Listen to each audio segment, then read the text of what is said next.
What's up, everybody? Welcome back to the Bars Cars YouTube channel. In this episode, I made a bad mistake.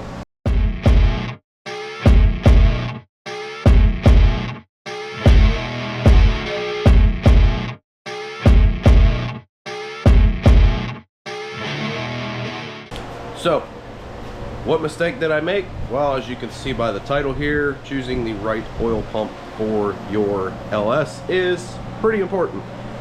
I made the wrong choice here, and I'll explain myself.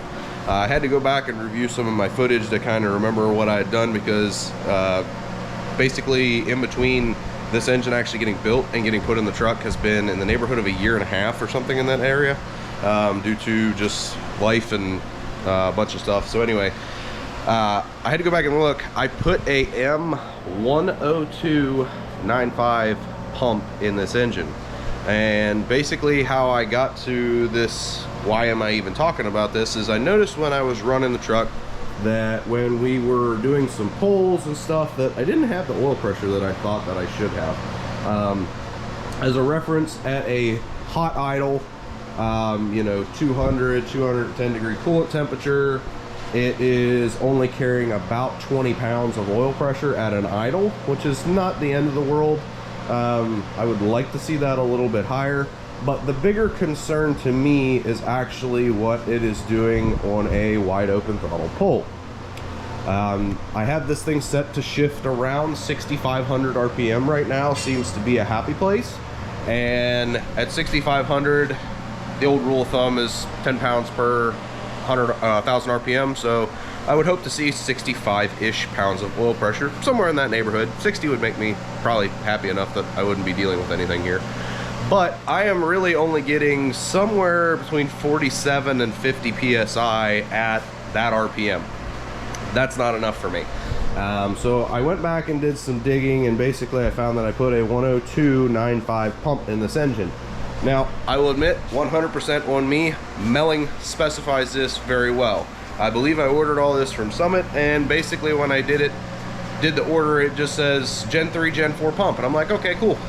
Ordered that, did the porting, put it in there. I just wanted a standard volume, maybe with a little bit of a pressure bump, and I failed to think about the specifics of VVT.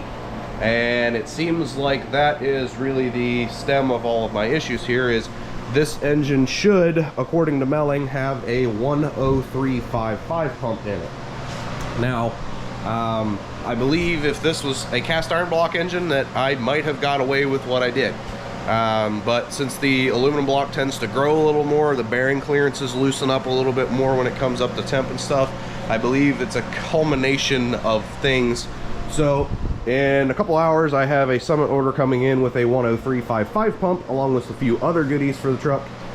So unfortunately, we have to do what I really don't want to do, and that is we have to tear into the engine while it's in the truck. I intended to put this thing together in a manner that I would never have to do that, but stuff happens. Hopefully you learn from my mistakes and you don't do this. Had I possibly put a 10296 in this thing, which is a higher volume stock replacement for like a Gen 3 or Gen 4 without VVT and AFM, I might have gotten away with that to the point where I don't feel the need to do this. But if I'm going to go back in there, we're not going to take that gamble and find out. So I have a 10355 on the way. I'm probably going to do the same treatment I did to the pump that's in the truck and just port the inlet and the outlet a little bit, just touch it up, kind of get rid of the sharp edges and stuff. And we're going to be going back together with that, along with a few other things that I will kind of take you along the way in here when we're in the engine. Also, bear in mind that, and I'm sure there's going to be a million people in here call me an idiot for this, but that oil pressure that I'm quoting you, this thing has 1540 in it right now. I'm breaking this thing in on heavy duty engine oil. Notice how I say heavy duty engine oil and not just diesel oil, because most of the formulations for that kind of stuff now are actually compatible with a gas engine. Overall, long term, it might not be the best for catalytic converters and stuff like that, but for the break-in process, perfectly fine for what we're doing.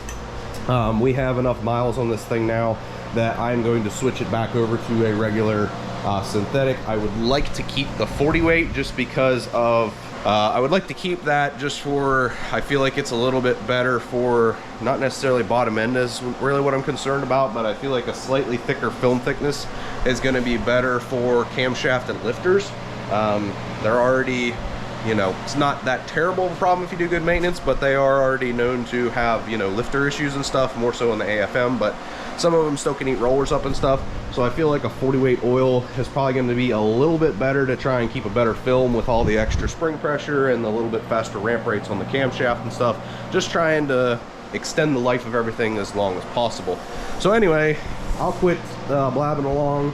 We're going to go ahead and get into this thing and start tearing it down. I've already popped a couple things off. I got the cold air lid off as well as the skid plate down below.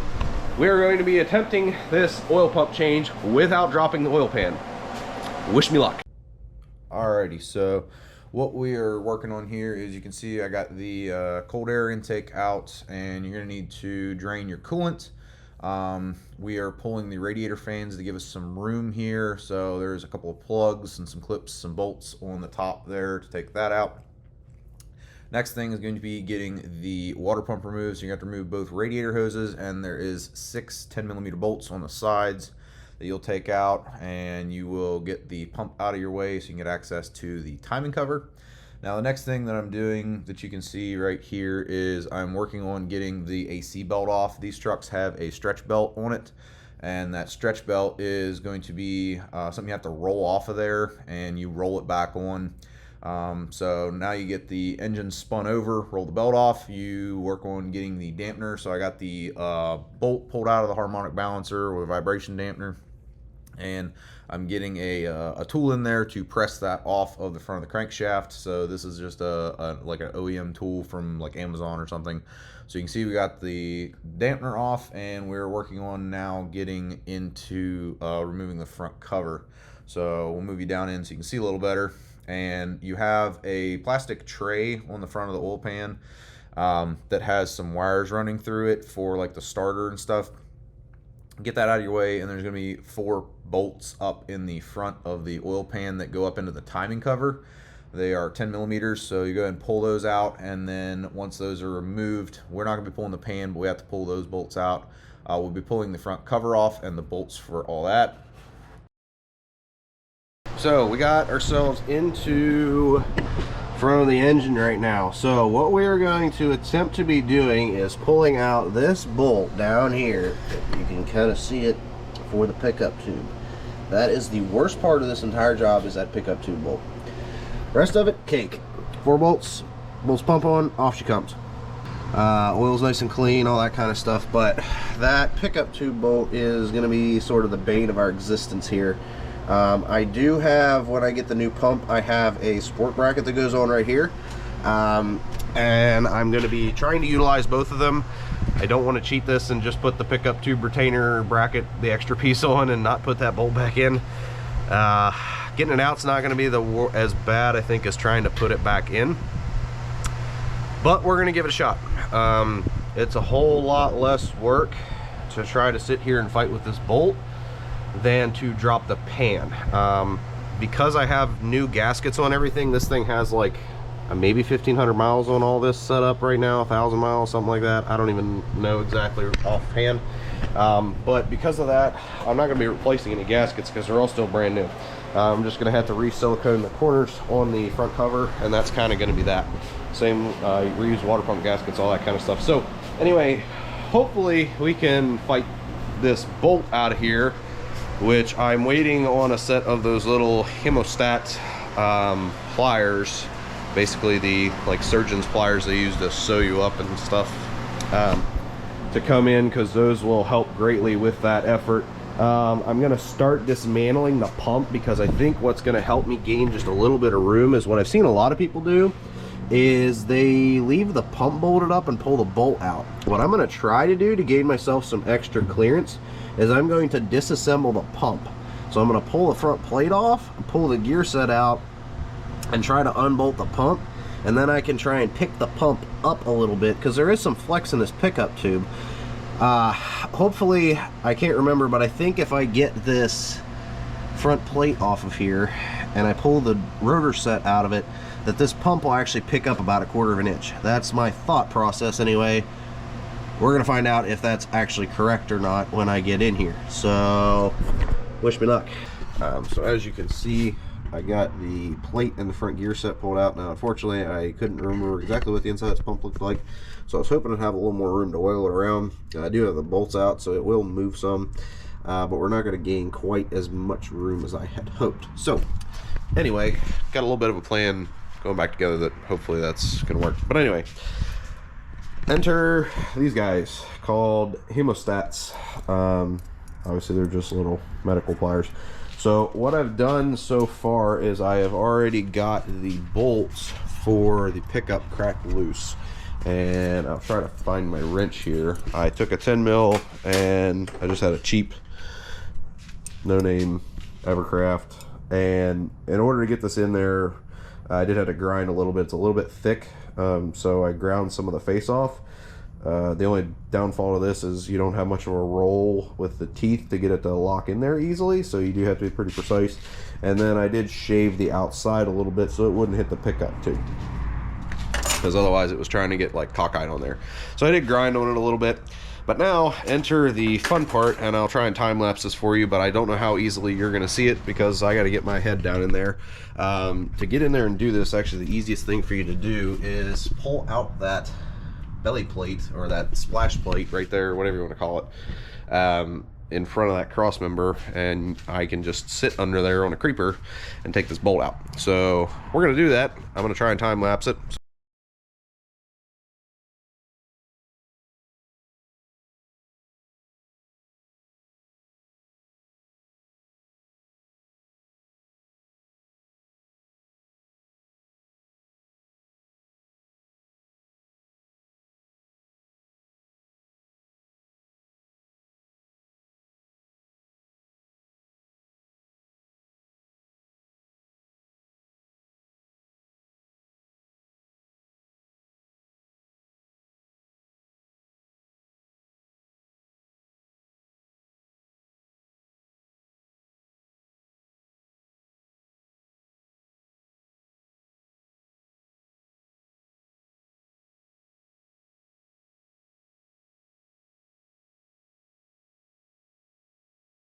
So that is what success indeed does look like. So got the pickup tube bolt out. It actually really is not that bad, at least in my situation, because this thing is fairly freshly put together. The bolt has a small amount of varnish on it for me reusing it, but comes out pretty smoothly. That honestly probably took me 10 minutes total, and I got out twice because I was trying to tweak those hemostats. The ones that I have the locks on them that you can see there, and they kept trying to grab. So I come out here with a pair of pliers and basically bent those so they wouldn't lock anymore. And I had to reposition myself a bunch. If I had a lift, this would be a whole lot easier. Don't have that. And I didn't want to jack it up. The reason I didn't want to jack it up is, as you see, I had the magnet in there. The magnet's key. Make sure that you keep the magnet right there, because if you drop this when you're grabbing that last thread, it's going in the pan. And right now, like, I'm in my driveway, I have this thing kind of leaning downhill just a little bit, but that pan and the engine sits tilted back in the truck. This is going to roll down in the pan. So I would jack it up, but that would only make that problem basically worse.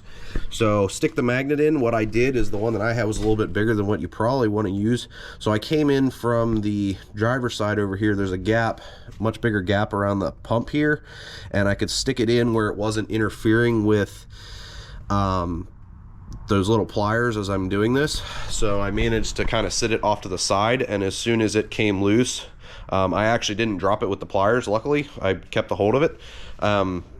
I don't think it would have been a problem anyway, because where I had the magnet was basically right up against the side of the tab of the pickup tube there, and I just kind of moved this thing over and slid it over to the magnet, grabbed it, pulled it right out. The fun part is I'm going to attempt to put this back in. Yeah, that's gonna be the worst part. So anyway, we can get this pump out of here now and move on to the next section of what we're doing. Well, interesting discovery made on my part here. I was wrong. I did not put a 10295 in this engine. I did indeed put a 10296 in this engine. Okay. So, to answer anybody's questions of can you use a 10296 with VVT, my experience is no. Now, I will admit that this engine is built a little on the loose side. The crank was polished. I did use standard bearings, but if I remember right, and you have to go back and look at the build video because I don't remember right offhand, but this is on the looser side of spec when it comes to bearing clearances. So that was fine with me because I kind of wanted to run a 40 weight oil in it anyway, for the reasons that I mentioned earlier.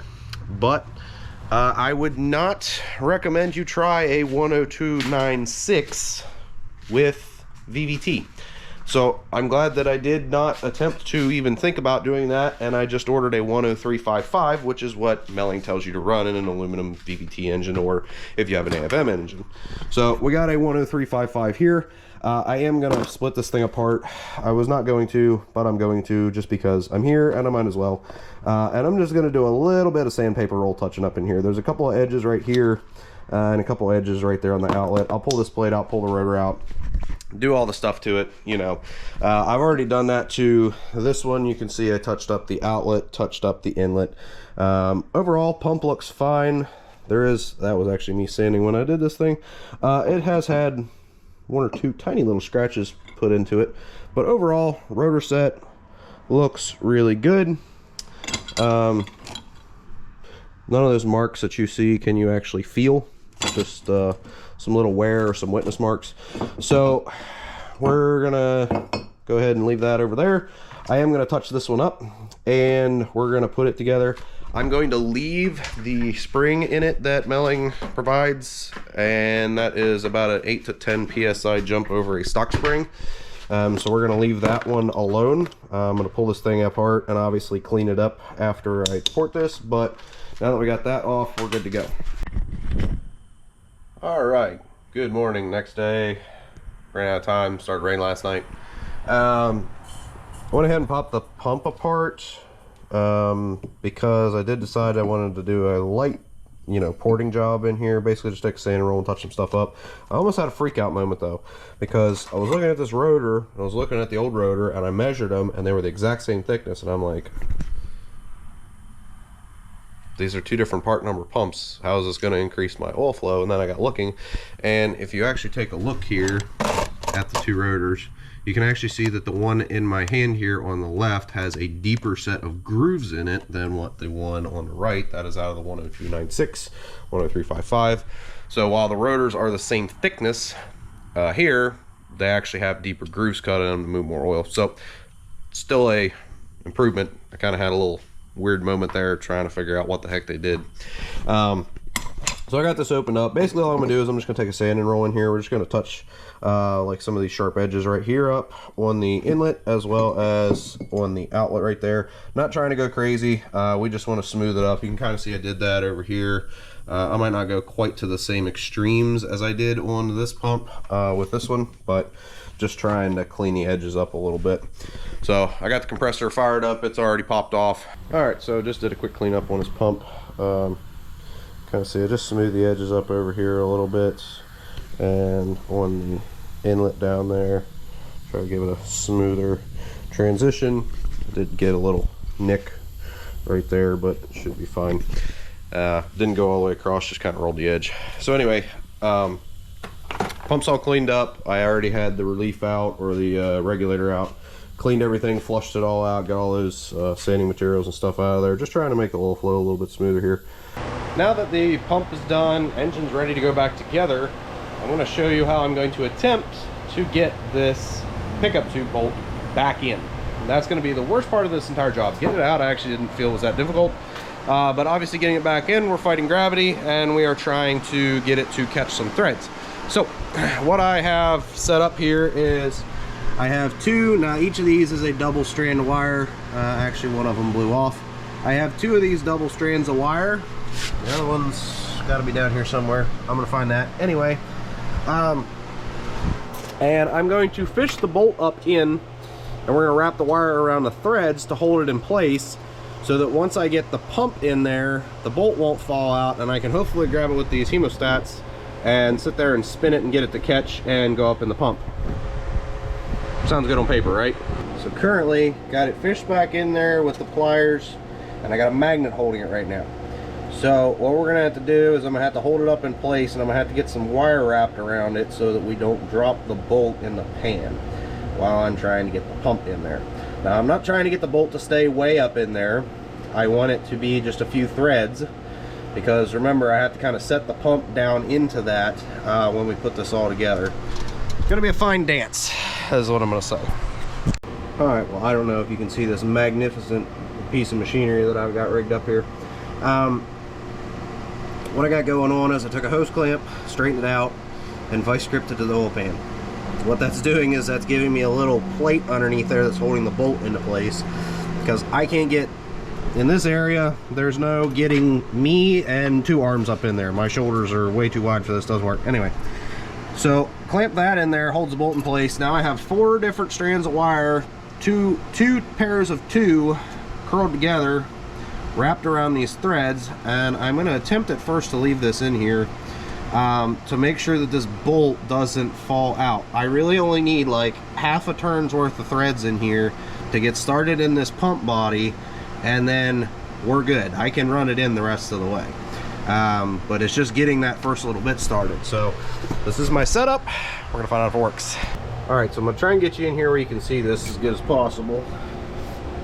So I have these hemostats locked and they're holding the wire. The bolt is still in there.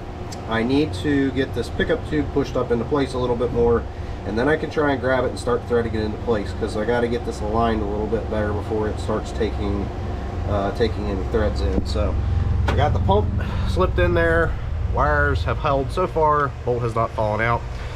This is definitely tricky because it started trying to push it out, but luckily the wires had enough hold of it that I could pull it back up in there. So we're gonna keep going. All right, one of the happiest feelings in the world. It's actually threaded in there. I think I got about 3 full turns on it now. I'm about to pull the wire out in just a second. But the wire held it in there, and I just had to be patient and kind of sit there and push up and turn a little bit until it started grabbing, and make sure I didn't back it off, and I managed to get it to going in there. I have pulled on it to make sure that it actually has grab threads, and it's not just relying on the wire to hold it in there. It is actually picking up threads that's going in there. So if you are trying to do an oil pump and you want the bolt back in the right place and you don't want to drop the oil pan, you can do it. This actually really wasn't that bad. Not gonna say it was easy or fun, but I would much rather do this and play around trying to get this bolt in and out than doing everything else to drop the oil pan. Now in my situation, I probably could have dropped the pan, not changed the gasket, but most of you are doing this are going to be wanting to change that pan gasket, and in order to do that, the pan has to actually come out, not just get dropped, which means front diff's got to come out of the way, and you may even have to lower the steering rack a little bit to get it out, and that's many hours more work, and I would much rather not do that. So I am perfectly happy with this result, and it still does the job, so pretty good. Calling that an amazing success story. Bolt is in, bolt is tight. That feels good. I'm gonna call myself extremely lucky because that only really took me 20 minutes, maybe a half an hour running around trying to get some wire and stuff to like hold it, but probably like a half hour total with like going around, find some wire, twist it all up. I got no pieces in the engine. The wire just simply pulled right out, grab it with the hemostats and just pull it. And I did have a couple strands break, but basically I just grabbed it from the other side and pulled it out. It just kind of, I guess it was locking up that way. Anyway, got all the wire out, no big deal. Bolts in, bolts tight. We are good to go back together. So you can indeed change the LS oil pump without dropping the pan and putting the bolt back in where it goes. Now, one other thing I am going to be doing in order to assist in the inevitable, well, I shouldn't say inevitable, but the known pickup tube O-ring issue. They tend to have problems because they vibrate. That tab is, you know, it does an okay job, but I did buy this Melling 29500. It's a support tube brace, basically. So this will go into the second bolt hole on the other side, and I am going to put this in there just to ensure that we don't have any pickup tube issues, because I don't want to ever go back into this thing. I opted to leave the orange spring, which is what Melling calls the higher pressure spring. Basically, it's I call it a medium pressure. They have a standard pressure, a high pressure, and like a really high, I guess. I don't know what you would call it. But they have one that's about 8 to 10 pounds higher than stock, and then one that is another 8 to 10 pounds higher than that one. I stuck with the medium spring because we're hoping to get, I'm hoping that with this pump, we're gonna see closer to like 65, 70 pounds of oil pressure at high RPM. And obviously it's probably gonna pick up, since this is a higher volume pump, we're gonna pick up a little bit everywhere.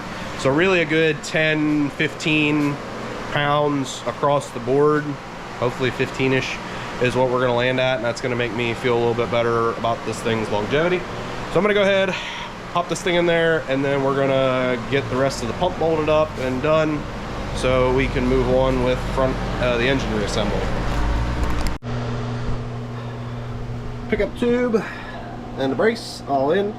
So what we got here is I got the gear set put in, and I have a 1.5 thousandths or 15 10,000ths feeler blade, however you want to look at that, wrapped all the way around this gear set.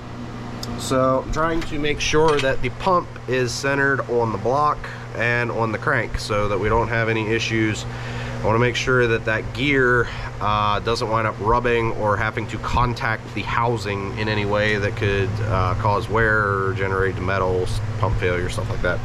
So I got that long feeler blade. I tried wrapping a tooth owl in there, but for some reason I couldn't get it to go in. It was not having it. But basically what that is just one of these long, like 10, 12-inch long feeler blades.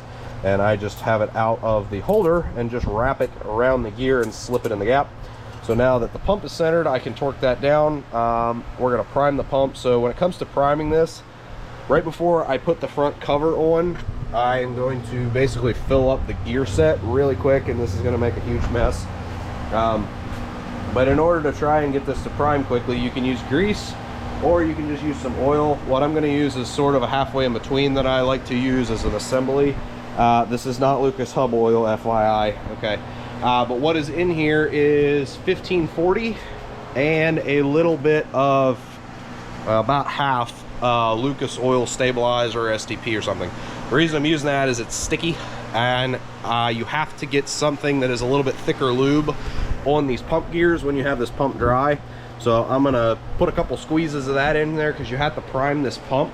And I have all the spark plugs out because I'm going to put a new set of plugs in it, and I'm going to crank the engine over without obviously starting it and without making any compression. Since the plugs are in it, we're going to crank the thing over for a couple seconds till we get oil pressure, and that should get us primed. Then I can put the plugs in, fire the thing up and all that after we're done. So that's how we set the pump up. I'll go ahead and torque that, put the front plate on, put the front cover back on, basically reverse order. I'll try and do a little time lapse for you of the reinstallation of everything, and we should be good to go.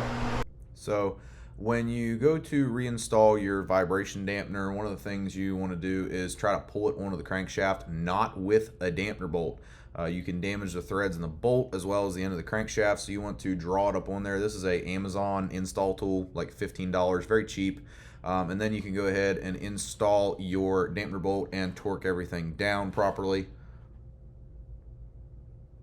Got the truck back together, finishing up everything. We got the oil pump done. I hope you enjoyed watching me change that, and hopefully you can think about tackling that on your truck or your LS powered vehicle now without dropping the oil pan. It can be done. A little bit of patience, save you a whole lot of work. Obviously when you got a four-wheel drive truck like this, front diffs in your way adds a whole lot of work trying to drop that pan if you don't have any oil leaks that you're concerned about that you need to correct while you're in there. But got the pump in, and this thing has much better oil pressure compared to what we had before. Idle pressure is not that much better. We gain 3, 4, 5 pounds actually once it's up to operating temp. So it idles in the 23, 4, 5 range now. But the big difference is that this thing makes a lot more at higher RPM now. Cruising down the road even at like 1800 RPM, it's got 40 to 45 pounds of oil pressure.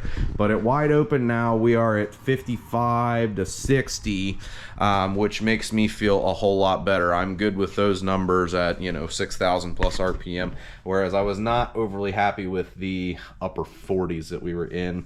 It probably wasn't doing any damage, but I don't think it'd be the best for it long term. So thanks for watching. Like, share, subscribe. Hope you enjoyed this. Pass it along, and hopefully we helped you out with fixing your LS powered vehicle with your oil pressure issues and being able to avoid dropping that oil pan and still get everything back together.